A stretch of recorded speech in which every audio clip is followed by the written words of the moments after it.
네, 이제 과학교육으로 좀 들어가 보도록 할게요. 과학교육은 여러분들이 보시는 것처럼 보면 어떻습니까? 그냥 다 구성주의에서 거의 나왔다라고 봐도 무방한 내용이 아닐까요?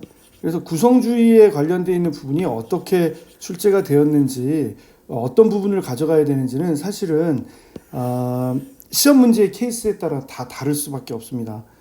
그런데도 불구하고 시험 문제에서 나오는 건 일단 뭐 객관주의의 특징이 뭐냐, 구성주의의 특징이 뭐냐 이렇게 물어보는 건 요즘엔 거의 안 물어보고요. 뭐 입장차를 구분할 때 쓰는 말로 구성주의에 해당되는 사람들이 학습자를 능동적 창조자로 본다.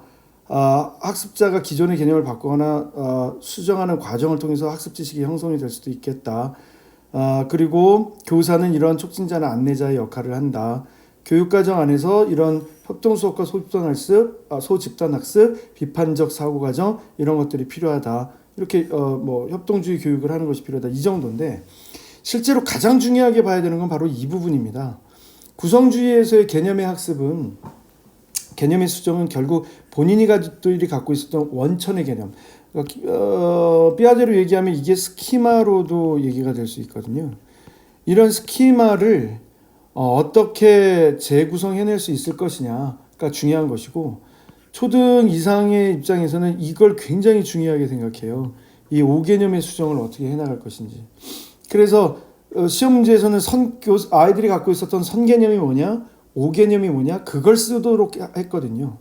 그래서 5개념이 예를 들어서 꼭 틀린 개념이다라기보다는 나름의 개념이다라고 하는 개념으로 본다라면 그들에게 요구되는 능력이 뭐냐, 그들에게 요구되는 활동의 과정이 뭐냐라고 얘기했을 때 이게 필요하다고 합니다. 인지적 불일치가. 결국 이 인지적 불일치를 야기해 줄 수 있는 사람이 누구냐? 교사라고 보는 것이죠. 유아가 자신이 이미 알고 있는 것과 과학 활동이 일어나는 것 사이에 차이가 있을 때 기존 지식에 대해서 의문을 갖는 것. 오히려 교사 입장에서는 의문을 갖게 해야 된다라는 것이죠. 여기 이제 대표적인 형태가 있는데 진짜로 씨앗 발화하기 위해서 물과 햇볕이 필요하다라고 아이들이 생각한다면 진짜 햇볕이 필요한지에 대해서 확인시켜주는 것. 그 물과 햇빛이 필요하다는 게 선개념 혹은 5개념일 수 있고요. 그게 진짜 그런지를 확인하기 위해서 기존의 인지적 구조를 다시 자극하는 게 인지적 불일치가 될 것이고 그걸 해내는 게 바로 변인 통제가 되는 거예요. 가설 설정이 되는 거예요. 그래서 결과를 통해서 알아가게 되는 겁니다.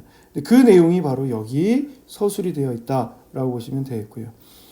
그런 과정 안에서 뭐 발견학습이라고 하는 걸 하게 되는 것이고 우리는 일일이 개념 간의 관계를 찾아내면서 분석적 사고를 하게 되고 통찰력에 의해서 원인과 결과의 관계를 매칭시킬 수 있으면서 이렇게 직관적 사고를 할 수 있게 된다라고 보는 것이죠. 자, 이제 다음 게 이제 시험 문제에서 굉장히 자세히 출제가 되는 건데요. 일단 알아두셔야 되는 거는 이 관찰하기라고 하는 거는 탐색하기와 비교해서 보아둘 필요가 있겠다. 단순히 어떤 것을 쳐다보는 것이 아니라 무엇인가를 발견하기 위해서 집중적이고 보다 의도적으로 뭔가를 얻어내는 형태의 활동. 보다 필요에 따라서 세부적인 어떤 정보를 얻어내기 위해서 도구를 사용하는 형태의 활동. 이런 것들을 얘기하는 게 바로 관찰하기다. 그럼 탐색하기는 뭐냐? 탐색하기라고 하는 걸 할 때는 감각기관을 통해서 대상물의 전반적인 특성을 모두 다 확인해내기 위한 거다. 이렇게 보시면 되겠고, 분류하기 얘기를 하게 되면 반드시 먼저 비교하기라고 하는 것부터 먼저 따져봐야 되는 거죠. 비교하기가 어떤 하나의 기준에 의해서 차이점을 찾아내는 거라면 분류하기라고 하는 것을 얘기할 때는 공통점으로 묶어내는 것을 말하는 거다라고 보시면 되겠고, 어떤 것이든 양화하는 현상을 우리가 측정하기, 그 다음 수학적 탐구에서도 얘기했지만 예측하기와 추론하기는 묶어서 정리를 해둬야 되겠고, 원인과 결과의 관계를 생각을 했을 때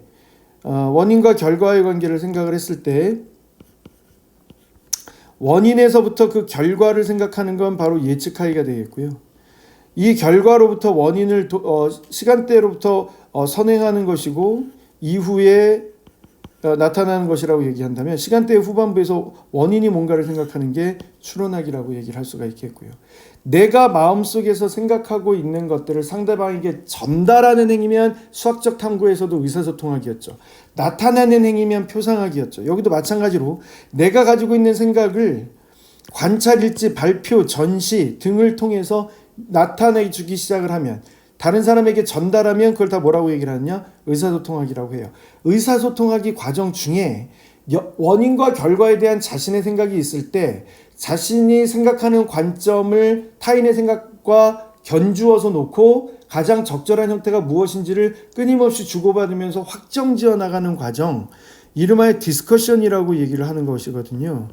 이렇게 디스커션을 하는 것을 바로 뭐라고 부르냐? 토의하기라고 하는 것으로 보는 거예요. 그 다음에 이 실험하기가 실제로 이 과학적 사고 과정 안에서 가장 중요한 가장 종합예술과 같은 형태의 행위다라고 보시면 되겠어요. 연구 문제부터 시작해서 가설을 설정해서 연구 방법을 결정하고 도구를 결정한 다음에 자료를 수집하고 그 다음에 결과를 나타내고 결론을 놓고 일반화의 과정으로 가는 일련의 그 모든 총체적인 형태의 과정을 다 뭐라고 부르냐? 실험하기다라고 얘기를 하는 겁니다. 그 과정 안에 아까 말씀드렸듯이 자료를 모으고 결과를 제시하고 하는 이런 형태가 자료 수집 및 해석하기라고 하는 것으로 보시면 됩니다. 앞서서 말씀드렸던 그 실험하기의 구체적인 과정, 문제의 제안, 실험 문제의 규정, 연구 문제의 규정, 가설 설정. 가설은 반드시 뭐로 결정이 돼요? 변인으로 결정돼요. 변인은 뭐와 뭐로 돼 있어요? 독립변인과 종속변인으로 돼 있어요. 독립변인은 변화가 되는 무슨 변인이 있어요? 조작변인. 변화를 주지 않거나 둘 다 영향을 줘서 영향력을 끼치지 그러니까 못하도록 하는 형태의 변인을 통제변인이라고 하죠. 어떤 재료를 할 것인지, 구체적으로 어떤 절차를 가져갈 것인지, 그리고 자료 수집을 하고 결과 정리해서 표나 그래프로 나타내고 결론을 내리고 일반화를 하고 그것이 적절한지를 평가하는 과정이 우리의 실험하기의 과정입니다. 이거는 유아들과도 할 수 있다라고 보는 그런 내용이 되는 거죠. 다음 시험 문제에서 많이 언급되고 있는 내용은 바로 이 과학적 태도에 해당되는 내용입니다. 과학적 태도를 하나씩 따라가 보면 호기심은 알고자 하는 것, 자진성과 적극성은 스스로 임하고자 하는 것, 솔직성은 왜곡이나 선택적 취합이나 편견 없이 자료를 받아들이려고 하는 것, 객관성이라고 하는 건 발견할 수 있는 결과 혹은 우리가 수집할 수 있는 실험 결과에 의해서 결론을 내리고자 하는 것, 개방성이라고 하는 것은 다양한 의견, 여러 가지 의견을 기꺼이 수용하려고 하는 태도를 말하는 것이고, 비판성이라고 하는 것은 객관성은 실험 결과로 확인하려는 작업이라면 자신의 주장이 옳다, 타인의 주장이 옳다, 그르다를 판단할 때 근거에 의해서 판단하려고 하는 것을 얘기하는 것이 바로 비판성이고, 근거가 보이지 않다면 옳다, 그르다를 규정짓고자 하지 않는 것, 이거 우리 브레인스토밍에서 많이 쓰는 말이거든요. 판단 유보라고 하는 것, 자신의 주장이 혹은 타인의 주장이 객관적인 사실로 검증되기 전까지는 얘기하고자 하지 않는 것, 판단 유보. 그 다음에 다른 사람과 함께 역할을 나누어서 뭔가를 해나가려고 하는 건 협동성. 그 다음에 끈기는 과제집착력이라고도 얘기를 하는 내용으로서 문제가 해결될 때까지 끝까지 해결하려고 하는 태도라고 하는 것으로 보실 수 있겠습니다. 자, 이 과정을 겪고 나시면 이제 마치 미국 사회교육학회에서 사회교육에 대한 주제를 얘기했듯이 미국 과학교육학회에서 이렇게 얘기를 해놨어요. 과학교육의 내용으로 개념과 과정의 통합이 필요하다. 결과와 과정의 통합이 필요하다. 구성주의적 수업을 할 때, 그 다음에 탐구하는 과정이 필요하다. 일방적인 주입으로만 가서는 안 된다. 그 다음에 주변 현상에 대한 물리과학, 그 다음에 생명체에 대한 것, 우리의 삶의 터전, 지구와 우주, 그 다음에 STS에 해당되는 과학과 기술, 사회, 그것이 개인과 사회 관점에서의 과학으로 합쳐지게 되겠고, 이게 역사 안에서 어떤 변화 과정을 거치느냐도 봐야 된다라고 하는 것으로 봐요. 근데 여기서는 이 부분은 요즘에 2020에서 조금 희석되고 있는 중이기 때문에 요거 위주로 해서 먼저 보시는 게 좋지 않겠는가. 개념과 과정의 통합, 탐구로서의 과학 정도 위주로 해서 보시면 좋지 않겠는가 싶습니다.